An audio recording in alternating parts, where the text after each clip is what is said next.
Space Odyssey. Oddly enough, the most requested song on this station. I'm David Foots, and this is Foots Notes. But right now, it's time for Book Week. Joining me tonight is Jay Levine, a funeral director who started writing a series of books explaining death to children. Mr. Levine, welcome to Foots Notes. Now, let's talk about your books. Yes, I've been in the funeral industry for 7 years now, and I find that children have difficulty understanding death. I believe that difficulty stems from the fact that we adults don't tell them the truth. The truth? I see. I must say I have some issues with your version of the truth. What do you mean? Let's take your books one at a time.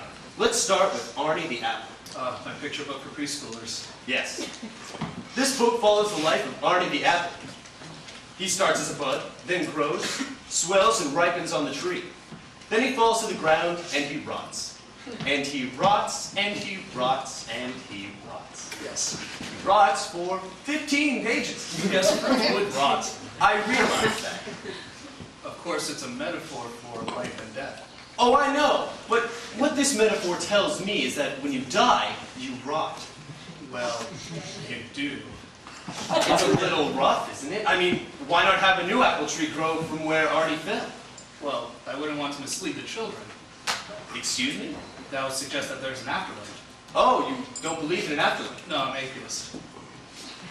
You see, I was raised godless. My parents were Orthodox atheists who didn't allow any religious or pseudo-religious paraphernalia in the house. Pseudo-religious paraphernalia? Yeah, like Christmas trees, Easter eggs. I was allowed to go out for Halloween, but I can only dress up as characters that people found frightening for logical reasons. Dentists, tax auditors, caretakers. Doesn't sound like you had much fun as a child. I had a wonderful childhood. I remember many a winter nights laying on my father's lap in the big armchair, drifting off to sleep as he pointed out contradictions in the Bible. So you wrote these books with a specific market in mind? The godless offspring of non-believers? Yes. Although I believe all children can benefit from my books, I don't see the point of confusing them with images of clouds or harps, or any of that non-secular propaganda. Metaphor can be very confusing for a child. That's why I try to be as transparent as possible with my use of metaphor. Like in your pop book? Yes, exactly.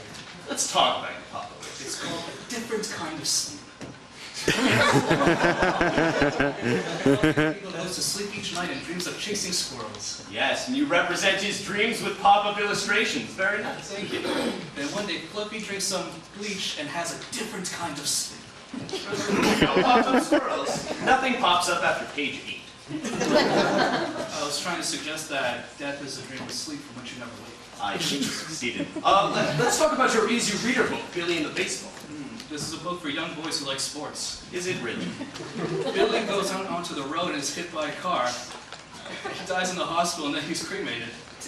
Baseball really plays a very small part in the story, don't you think? Well, if it wasn't for baseball, he wouldn't have run out onto the road.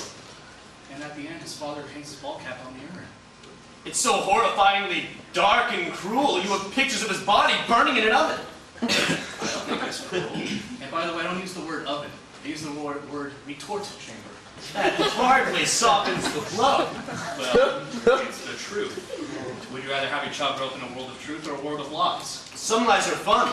I'd rather my child went to bed at night with visions of elves and fairies, not visions of Billy's broken body burning in the retort chamber. You must admit, after reading my book, your child's less likely to run out to the road. Oh, I think it'd be almost impossible to get him out of the house. Don't you see how depressing your books are? That's ridiculous. Look at your alphabet book. A is for aneurysm. Like B is for benign. David, you haven't mentioned the book I'm most proud of, my young adult novel. The Wigglies. Yes, you must admit it's a well-written book. The imagery's strong. Oh, the imagery is strong, all right. It's burned in my memory. Why don't you tell the listeners about the book? Well, the Wigglies is like Watership Down, but with maggots. This book illustrates my point. I grew to love the McPherson family, and when they died in that drought and were eaten by maggots, well, I found that depressing. These books are a sense of fun, don't you think? What about the stickers? Stickers? I include little glow-in-the-dark maggot stickers. Okay. Now, I was raised Catholic. I'm sorry. What I mean is, I find it hard to imagine growing up as an atheist. I mean, what's the point of going on if there's nothing to look forward to in the end? Yeah, David, I ask myself that question every day. I hear you have a book for troubled teens. Yes, it's called What's the Point? Okay, now that is clearly irresponsible. The suicide rate among teens in this country is alarmingly high. And why is that? Is it because they have trouble dealing with the pressures of the adult world?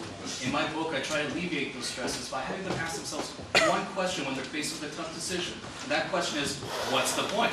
What's the point of going to university? What's the point of rebelling? What's the point of worrying?